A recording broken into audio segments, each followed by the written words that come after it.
Good evening and welcome once again to my lecture series on Ireland in 1924. So I'm going to give the presentation. It'll be about 45 minutes, and then I'd be delighted to have any questions or comments after that. Okay, so I'm just going to share my screen here.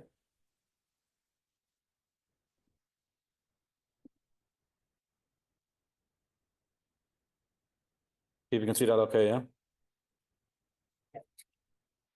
100 years ago, on 6th of November 1924, the Irish Boundary Commission convened for the first time.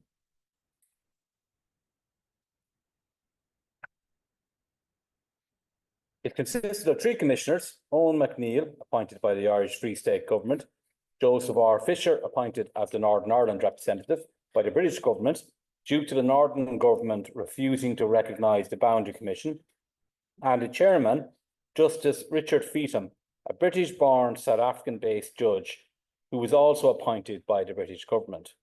While the Boundary Commission ended a year later in great controversy, there was much controversy before it convened in the first place, almost 3 years after it had formed part of the Anglo-Irish Treaty between the British Government and Sinn Féin plenipotentiaries in December 1921. Under Article 12 of the treaty, if Northern Ireland, which had been in existence since the summer of 1921, opted not to join the Irish Free State, as was its right under the treaty, a boundary commission would determine the border in accordance with the wishes of the inhabitants, so far as may be compatible with economic and geographic conditions. Although Northern Ireland was nominally included in the Irish Free State, it took the first opportunity to opt out of the Dublin jurisdiction in December 1922, which then triggered the Boundary Commission to be established. And here is the Duke of Abercorn inspecting the Belfast Guard shortly after being sworn in as Northern Ireland's first Governor-General in December 1922. Even before the ink was dry on the treaty signatures, the interpretation of Article 12 was widely contested, not surprising given the ambiguous wording of the article. Much of the debate in British political circles after the treaty revolved around the intentions of the British negotiators in relation to the Boundary Commission. Did they intend, or at least give the impression to the Sinn Féin delegation, to just rectify the border or to fundamentally change it and reduce it to an unviable size? While post-treaty, the British signatories claimed it was always their intention to recommend a slight rectification, this is certainly not the impression they gave to the Sinn Féin negotiators. For much of the 4-year period, from the signing of the treaty, the tripartite government London Agreement of December 1925, to quote Lord Birkenhead, within Article 12, there lurked the elements of dynamite to not only cause widespread discord in Ireland, but to wreak havoc in British affairs too. Most British signatories changed their views on Article 12 from the time they signed the treaty in 1921 to the tripartite agreement in 1925. This change was primarily driven by domestic political concerns within the Conservative Party. The ambiguous wording of Article 12 allowed the British signatories to show flexibility on their interpretation of the Boundary Commission. As British Secretary of State for the Colonies, Winston Churchill was the British Cabinet Minister responsible for Irish affairs and had to spend much of 1922 dealing with a fractious relationship between both Irish governments, Northern Irish and the Provisional Government of the Irish Free State, in post-treaty Ireland. A lot of his energy was focused on dealing with the fallout from the treaty and the potential ramifications of the Boundary Commission. Here is Churchill with his wife Clementine, meeting members of the Northern Government in Belfast in 1926. As the diehards in the Conservative Party tried to use the treaty and the Boundary Commission clause to destabilise and ultimately bring down David Lloyd George's government, Churchill had to walk a fine line between supporting all the treaty articles and reassuring diehards and Ulster Unionists that there was nothing to fear with the Boundary Commission. He went from admitting in early 1922 that the Boundary Commission may conceivably affect the Northern Government prejudicially, to later dismissing the absurd supposition that Northern Ireland would be reduced to its preponderantly orange areas.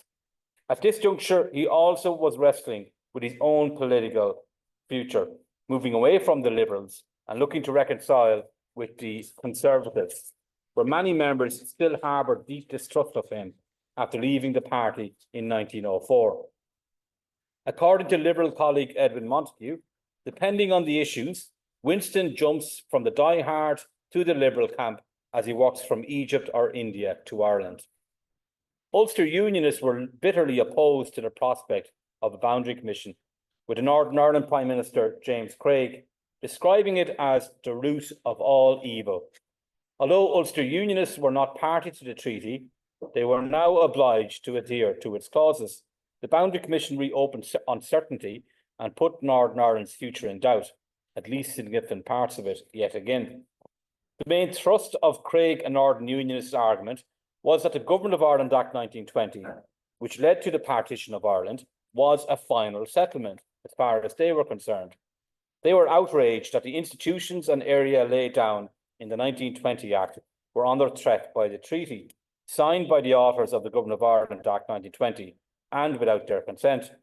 It was, though, highly hypocritical of Unionists to complain about a settlement being imposed on them when the Government of Ireland Act 1920 itself was a settlement imposed on Irish nationalists without their consent, particularly so for 1/3 of the northern population who detested the 1920 Act and had to live with its provisions. While claiming the Government of Ireland Act 1920, the supreme sacrifice, was now sacrosanct, Craig and his colleagues had no issues with removing or ignoring parts of it, such as the Council of Ireland and its provisions on the treatment of minorities. Speaking in the House of Lords, the Northern Minister of Education, Lord Londonderry, claimed the loyal population of Ulster was to be penalised so that the British government could fulfil pledges to Sinn Féin, and it might be necessary for the Government of Northern Ireland to refuse to nominate a representative on the proposed Boundary Commission. At a Northern Cabinet meeting on 10th of January 1922, the first time it met since the treaty was signed, the Unionist government reflected and weighed up their options on participating or not in the Boundary Commission. By not participating, although it would make the government very popular in Northern Ireland for a time, by having no input, Ulster would lose a larger area than if she had a representative on the Commission, and resistance would be ineffective unless we were prepared to take up arms against British troops. Such a move would be a reversal of Ulster Unionist policy to obey the laws of Great Britain, and would probably lose the support of the Unionist Conservative Party in Great Britain.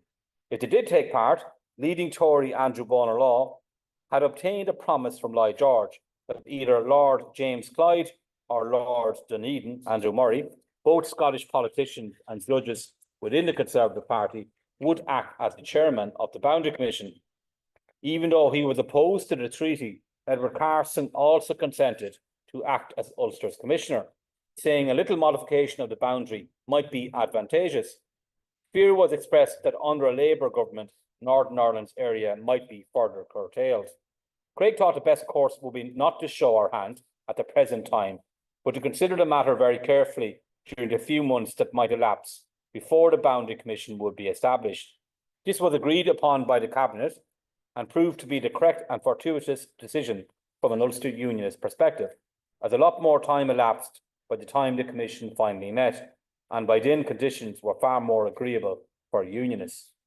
Even though Craig claimed the Boundary Commission was the root of all evil for Unionists, it resulted in uniting them and leaving the boundary unchanged ultimately. For Northern Nationalists, though, the Boundary Commission turned out to be the root of much evil. It gave false hope to the transfer of large tracts of territory and people from Northern Ireland to the Irish Free State. This assumption led to a catalogue of errors in the months and years ahead. With the treaty, nationalist leaders in the 6 and 26 counties were expectant that the entire counties of Tyrone and Fermanagh, as well as Derry City and Uri, and large parts of South Armagh, South and East Down, would be transferred to the Free State.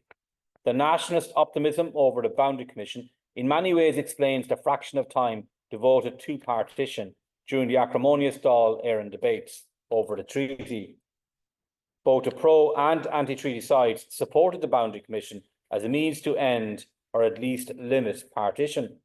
Both sides were complacent about the vague terms of reference for the Boundary Commission and the lack of provision for plebiscites, even in border areas.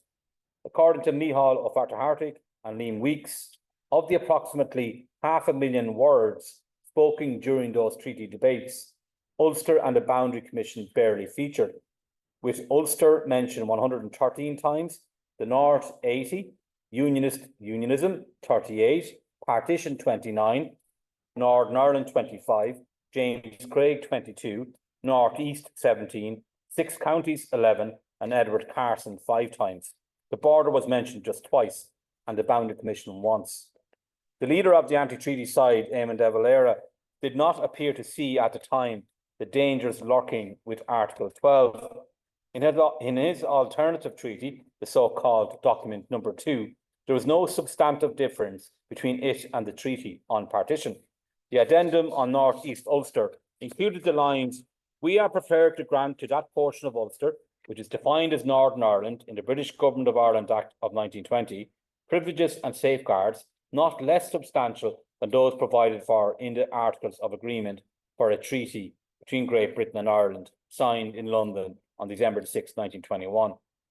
Overall, the opposition in the Dáil to the Ulster provisions of the treaty was scant, with both pro and anti-treaty TDs accepting the Boundary Commission as acceptable.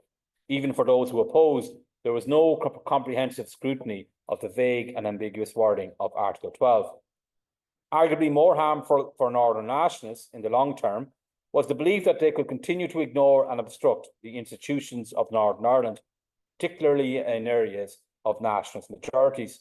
This policy was promoted and supported by senior Sinn Féin figures such as Michael Collins and Owen McNeill. McNeill, who subsequently came in for much ire from Northern nationalists for his performance as Free State Boundary Commissioner in 1925, met a delegation of Northern nationalists in Dublin a day after the treaty was signed on 7th of December 1921 and asked him to adopt a practical programme of passive resistance to the Northern Government's authority, involving non-recognition of the courts and non-payment of taxes.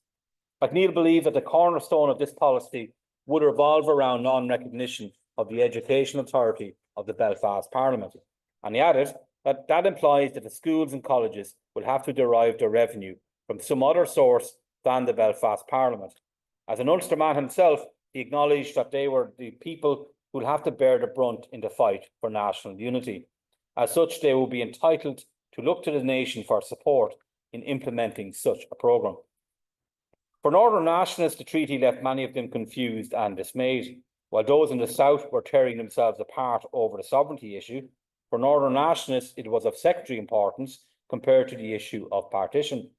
The role of the proposed Boundary Commission was of primary interest. While nationalists living in the border regions, particularly in Fermanagh and Tyrone, were optimistic they would be quickly transferred to the Free State, those living in Belfast and East Ulster knew they would remain in Northern Ireland, regardless of the generosity of the Boundary Commission. One IRA member stated, "The treaty was a tragedy when it came. We all knew that. We knew in the North that we had been left out." The treaty resulted in differing opinions and strategies being adopted by nationalists within Northern Ireland. Unlike within Ulster Unionism, there was a lack of consensus amongst Northern nationalists in general regarding the policy to be adopted towards partition and the Northern Ireland government. The split within Sinn Féin compounded the confusion of Northern nationalists and effectively prevented the formulation of a policy which might have unanimous support. While local authorities such as Fermanagh County Council and in South Down and South Armagh remained defiant and refused to recognise the Belfast Parliament, others such as Tyrone County Council acknowledged the de facto jurisdiction of that Parliament in view of what was described as the temporary period during which the Northern Parliament is to function in this area.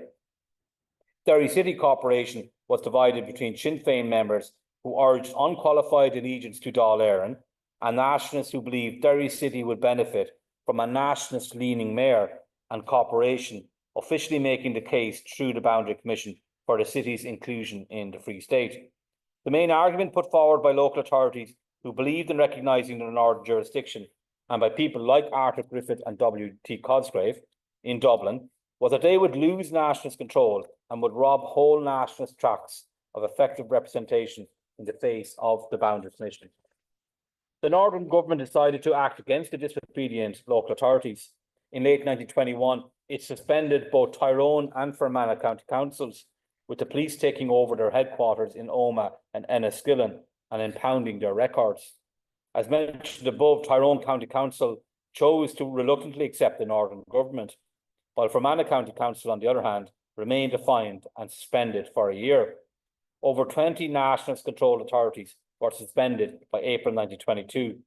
Paid commissioners were put in place to run the affairs of the suspended local authorities. On top of suspending local bodies, the Northern Government looked to take back control of them. It did this by abolishing proportional representation, PR, compelling councillors to pledge an oath of allegiance to the Crown and the Belfast Parliament, and by the rearranging of local government boundaries.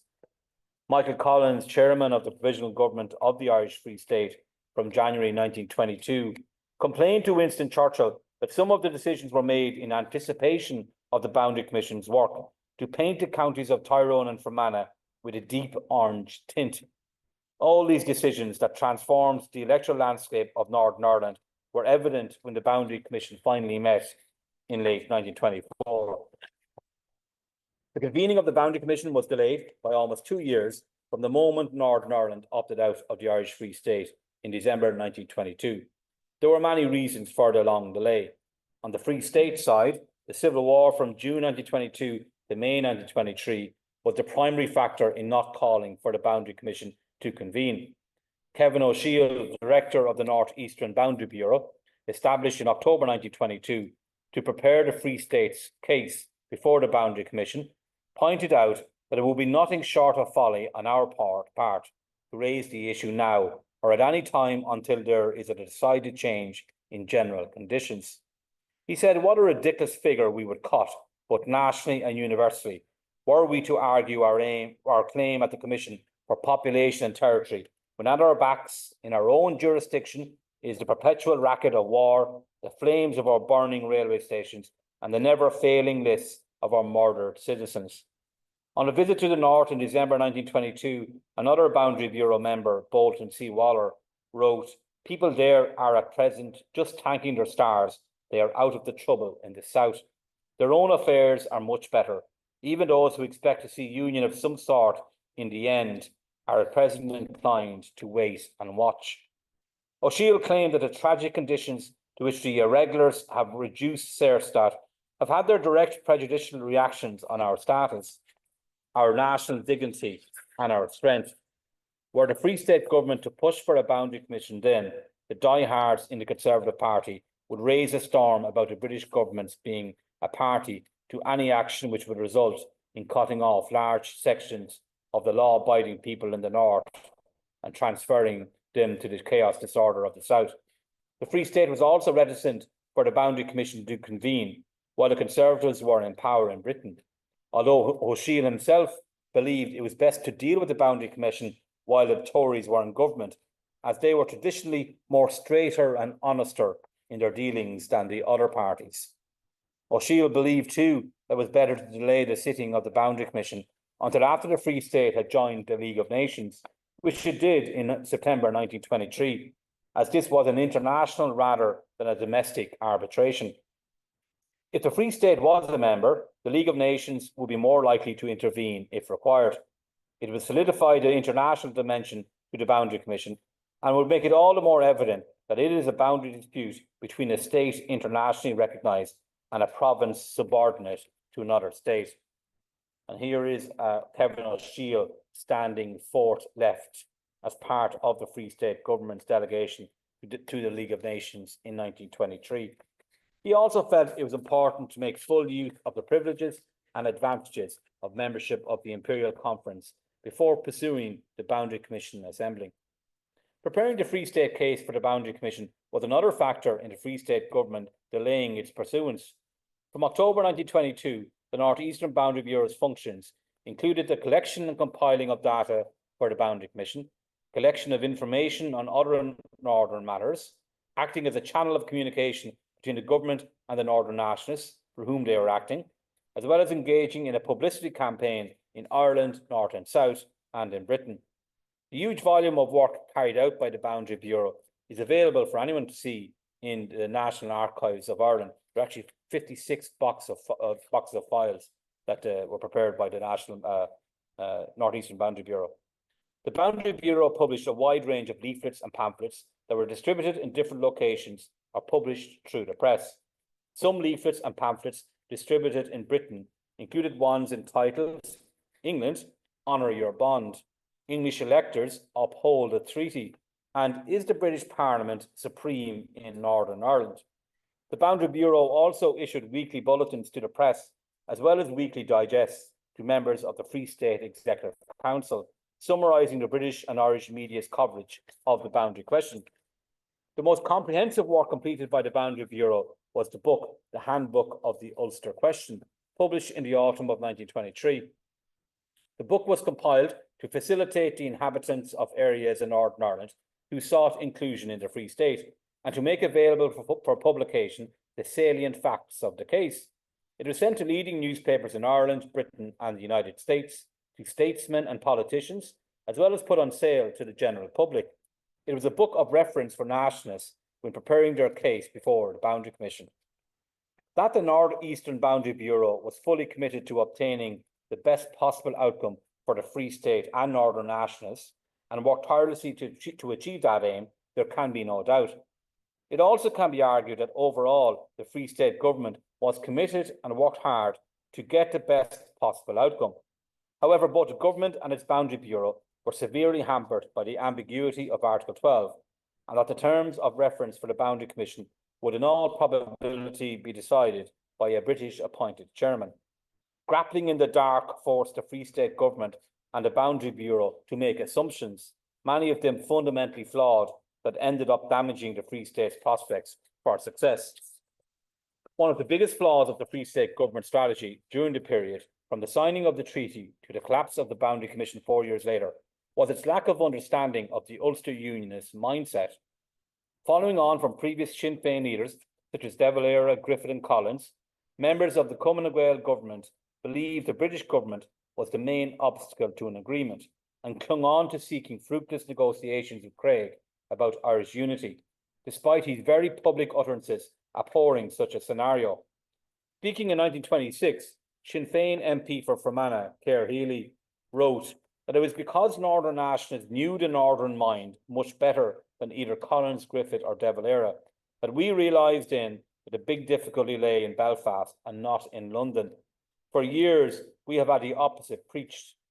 Former Irish Parliamentary Party MP Stephen Gwynn had previously written in The Observer that Sinn Féin in the north takes its orders from the south, which is more ignorant of Ulster than of Mesopotamia.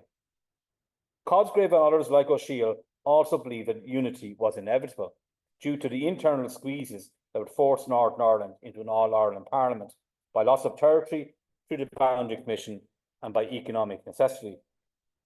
These assumptions underlay much of the preparatory work of the Boundary Bureau, directed by O'Shiel and carried out by people such as Joseph Johnson and Bolton C. Waller. Crucially, the Boundary Bureau believed, erroneously as it transpired, that Article 12 laid down the wishes of the inhabitants as the primary consideration. Economic and geographic conditions are secondary matters.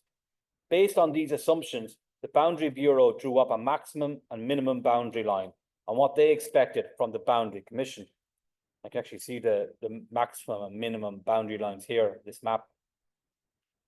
The maximum claim would give the Free State, all Ireland, except County Antrim, the extreme north-east corner of County Derry, portion of North and Mid Armagh, excluding Armagh City, and North and Mid County Down, whereas the minimum claim would give the Free State, all Ireland, except County Antrim, the extreme east portion of County Tyrone, bordering on Lough Neagh, the eastern half of County Derry, the northern portion of County Armagh, and the northern portion of County Down. Both projections were significantly more generous to the Free State than the actual proposed award offered. The Free State's case was also based on an assumption that the Irish Boundary Commission would be run along similar lines to the post-First World War commissions in Europe, another poor judgment call. And here is a refugee from Upper Silesia, a site of one such boundary commission obtaining passes for Germany at an official bureau. O'Shiel argued that their motto should be Festina lente, make haste slowly. Meanwhile, however, the Northern Government was availing of the maxim, delay defeats equity. The Northern Ireland Government tried to prevent the Boundary Commission from convening at all, but failing that, tried to stall its establishment for as long as possible. Nationalists believe that Craig's government during this time was attempting to denote permanency to the six counties area as a compact unit. Publicly, the Northern Government vehemently opposed the Boundary Commission and vowed to have nothing to do with it. It still assumed the Boundary Commission would convene, and before it did, the Northern Government sought to paint as much of the six counties as possible, to use Michael Collins' words again, with a deep orange tint.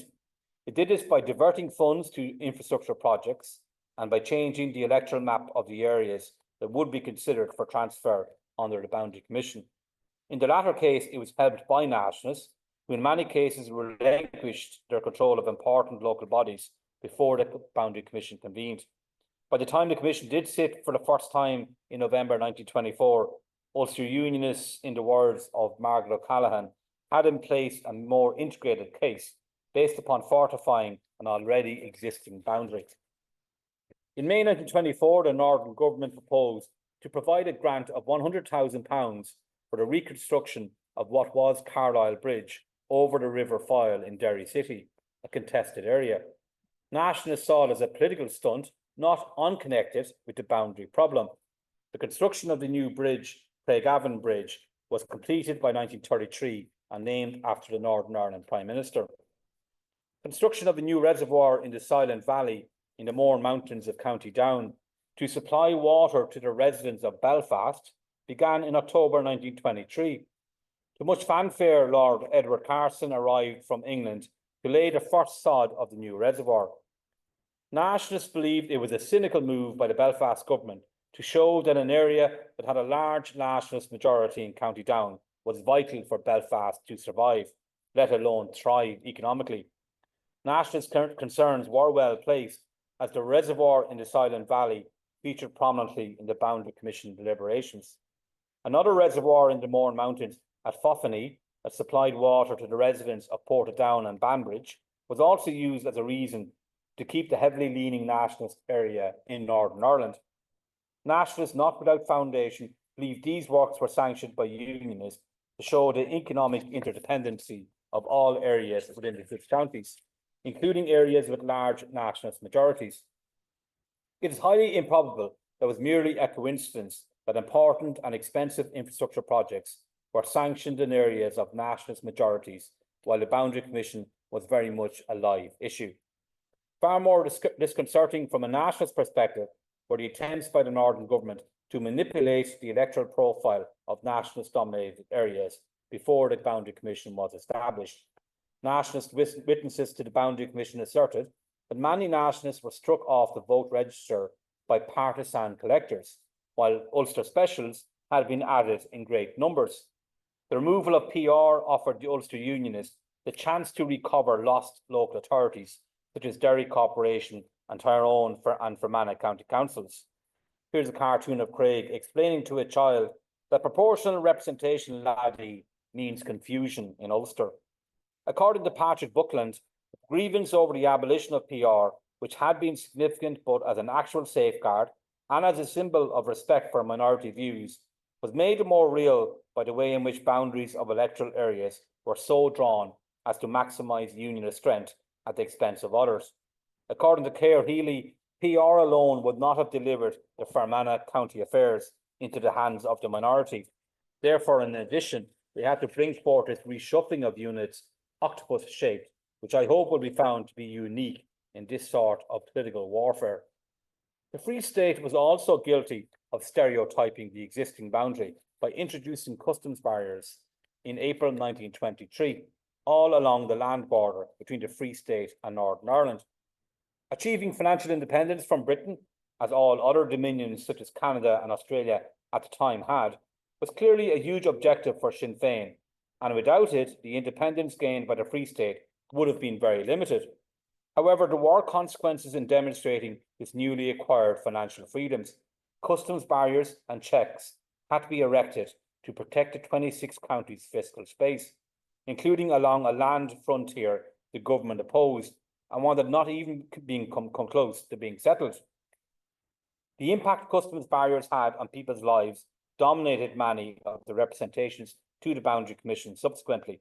In its unpublished final report, the Boundary Commission stated that witnesses representing the rural population of the border districts impressed upon the Commission the inconvenience suffered owing to their being separated by a customs barrier from their market towns.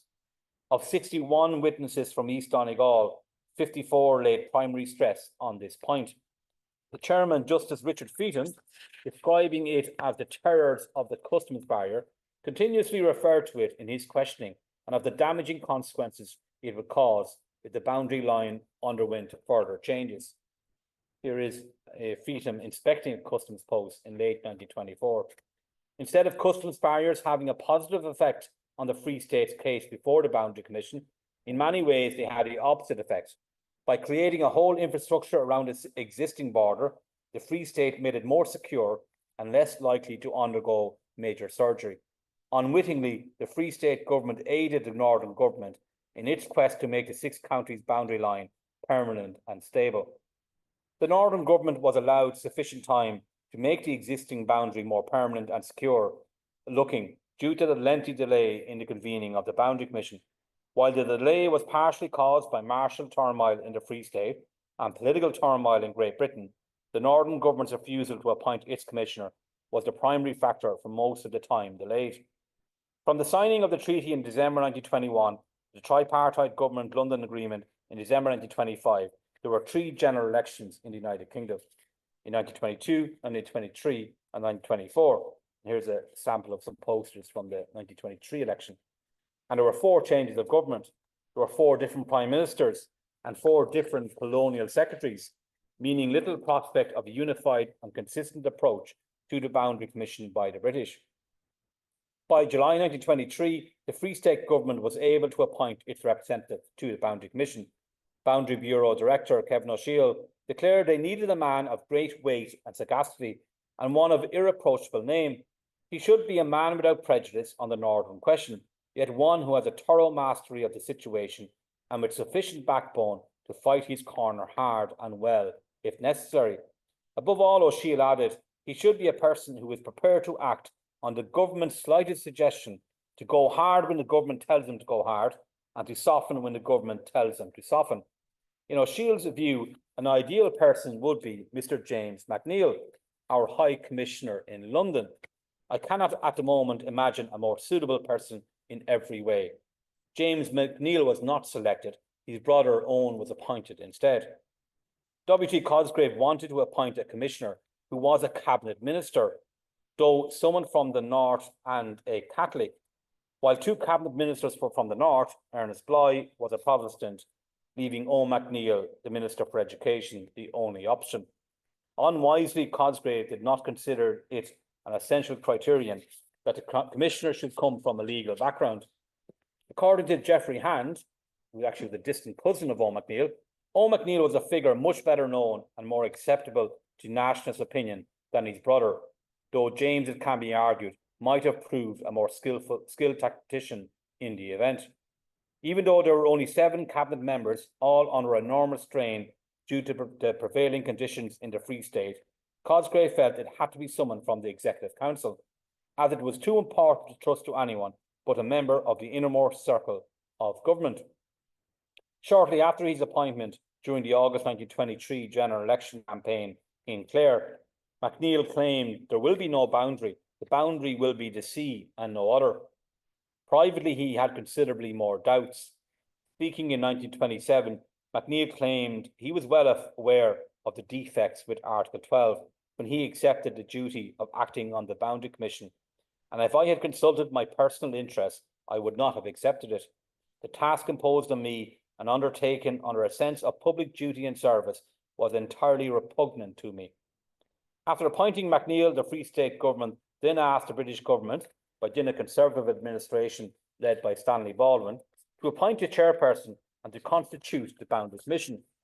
The British Colonial Secretary, Duke of Devonshire, suggested a conference instead, to be convened once a Free State election was held. Claiming its main goal was Irish unity, far preferable to the unsatisfactory Boundary Commission, the Free State government readily agreed to a conference of the main protagonists. The conference was delayed by the Free State general election in August 1923, by the Imperial Conference in London the following month, and then a UK general election at the end of 1923. By the time W.T. Cosgrave met Craig in conference in February 1924, there was a new British government, the first Labour government, an unstable minority administration led by Ramsay MacDonald. The Labour Party's main objective was to show that it could govern responsibly, and this, coupled with the arithmetic constraints of the administration, prevented it from doing anything deemed too radical on Ireland. MacDonald was also acutely aware of the Irish question's capacity to derail political fortunes in the UK, as it had done for much of the previous 40 years. While eager to avoid bringing the Irish question back into Westminster politics, the Labour governments did have to deal with the Boundary Commission, which remained in cold storage.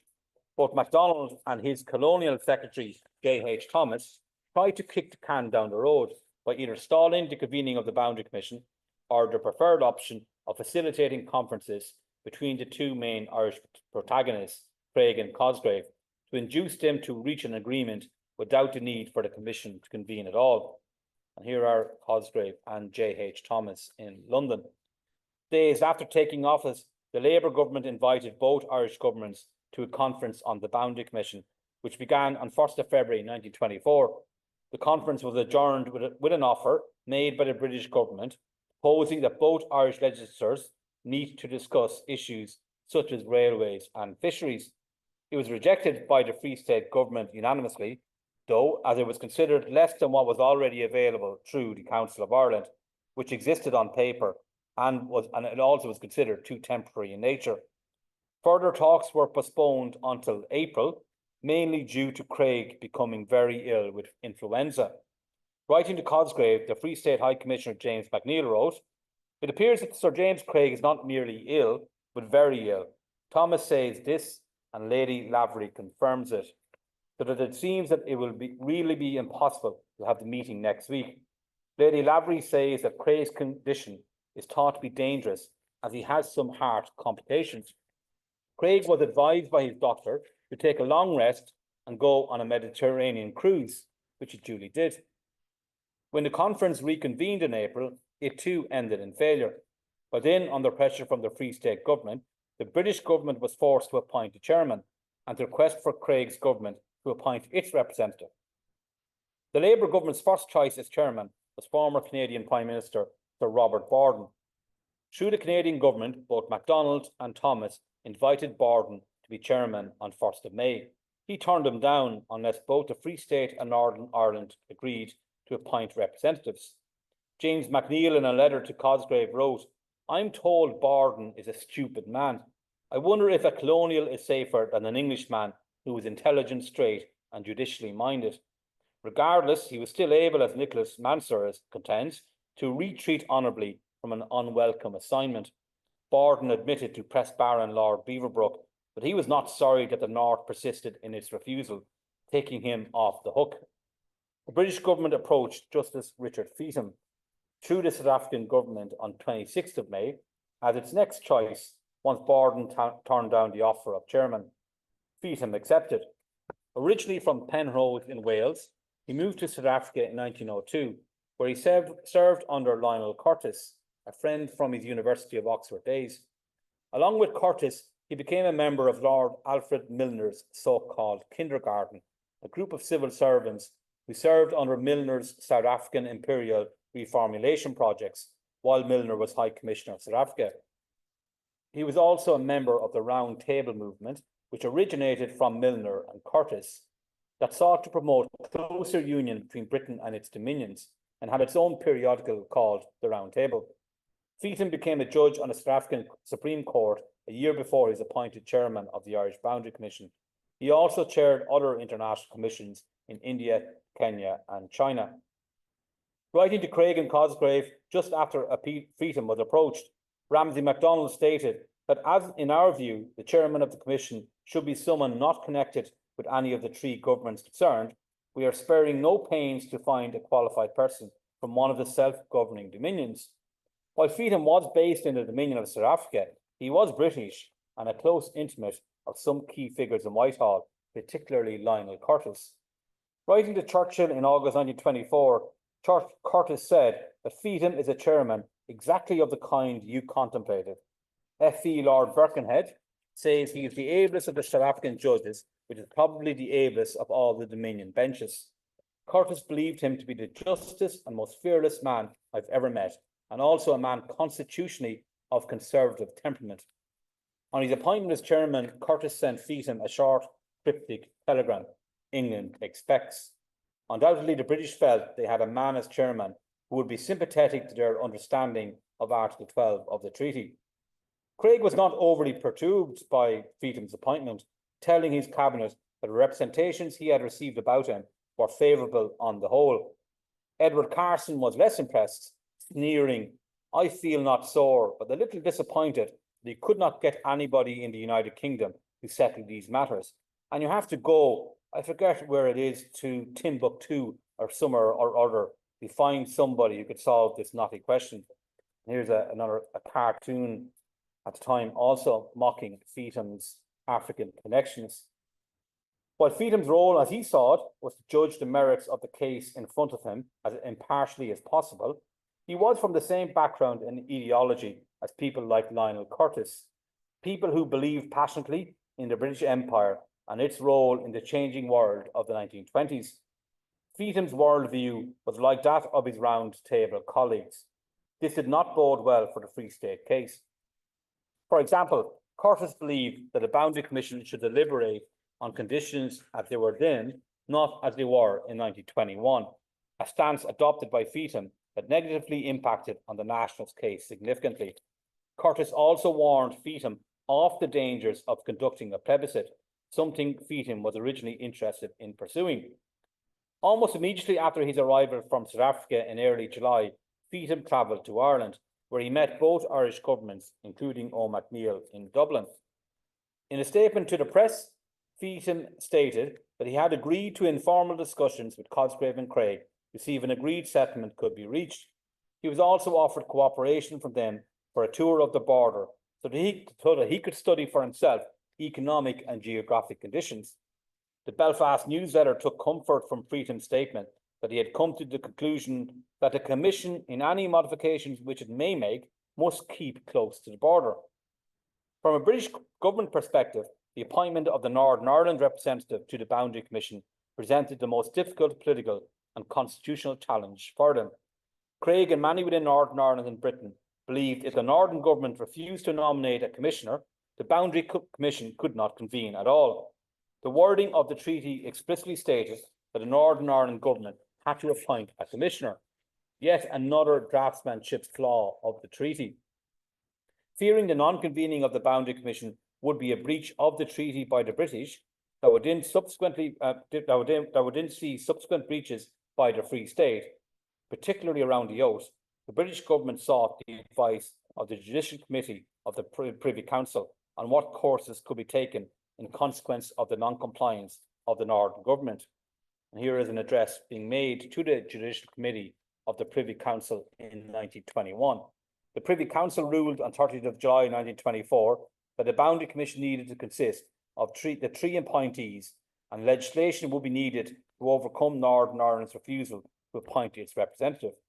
A decision described as beastly awkward by British Cabinet Secretary Tom Jones, who is seen here with Lloyd George.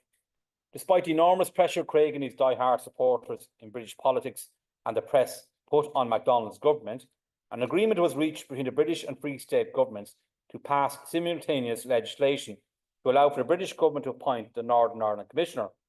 Under increasing pressure internally within the Free State, Cosgrave's government insisted that legislation needed to be introduced in Westminster before the summer recess, which after negotiations in Dublin was agreed to. Even though Craig had caused so much trouble by not nominating a commissioner publicly, it appeared that Ramsay MacDonald still allowed him to nominate a commissioner privately. The first person approached was Edward Carson. In late September 1924, according to his wife, Lady Ruby Carson, when approached, Edward felt he had to say he would, but I'm not sure he feels very happy about it. Craig asked his Northern Cabinet colleagues, is it not better to get a man of such outstanding ability on the Commission to look after Ulster's interests? Others in the Cabinet saw dangers in Carson being appointed, with Lord Londonderry saying, if a Carson was appointed, it would look like a put-up job. John M. Andrews saw in the dangerous question of Newry a very difficult one for Carson, especially if we get in his own. Craig declared that Carson would not give up Newry. Carson subsequently turned down the appointment after being told by Craig that it would cause a crisis in the 6 counties. Joseph R. Fisher was appointed by MacDonald instead in October 1924 after being advised by Craig. Ulster Unionists could not have selected a better representative from their perspective than Fisher. When the Boundary Commission met for the first time in November 1924, at its first meeting, it was unanimously agreed that the Commission resolved that no statement should be made for publication as to the work or proceedings of the Commission, except with the authority of the Commission. It is clear that while McNeill stood rigidly to this, Fisher was in constant communication with Florence Reid, wife of Ulster Unionist MP David, providing updates on the Boundary Commission proceedings, which were then filtered through Ulster Unionist ranks. Much to the dismay of nationalists, Feetham, who had inquired about the plausibility of conducting a plebiscite beforehand, decided not to do so and chose a quasi-judicial approach to the Boundary Commission. From December 1924 to July 1925, the 3 commissioners conducted informal and formal hearings, interviewing more than 500 witnesses based on written statements submitted in advance. While the Free State government and many nationalists from border areas fully engaged with the Commission, all were to be disappointed by the end of 1925 as the Boundary Commission collapsed in chaos and acrimony. That's the talk for today. So next week I'll be giving a talk on another crisis that hit while the negotiations were going on with the Boundary Commission, the Irish Free State Army mutiny. That'll be same time, 6:30 here and streamed online next Tuesday. And here's just finally some further reading. So shameless plugs, 2 books a shameless plug. One you can't buy yet, but the first one is my book, Birth at the Border. I do go into some detail on the Boundary Commission. And then Fatal Influence is such a great book by Kevin Matthews. The research he's committed on the British side, the sources he has are absolutely fabulous, and I've used them a lot for my upcoming book on the Boundary Commission. And then there was a book specifically on the Boundary Commission written by Paul Murray in 2011, and it's a good book too. And then there's going to be another book on the Boundary Commission next year, next May, by me. So the working title is The Root of All Evil, the Irish Boundary Commission. It's due out by Irish Academic Press, Merriam Press, in May. So you can wait for that to find out more about it. It's only a few more months.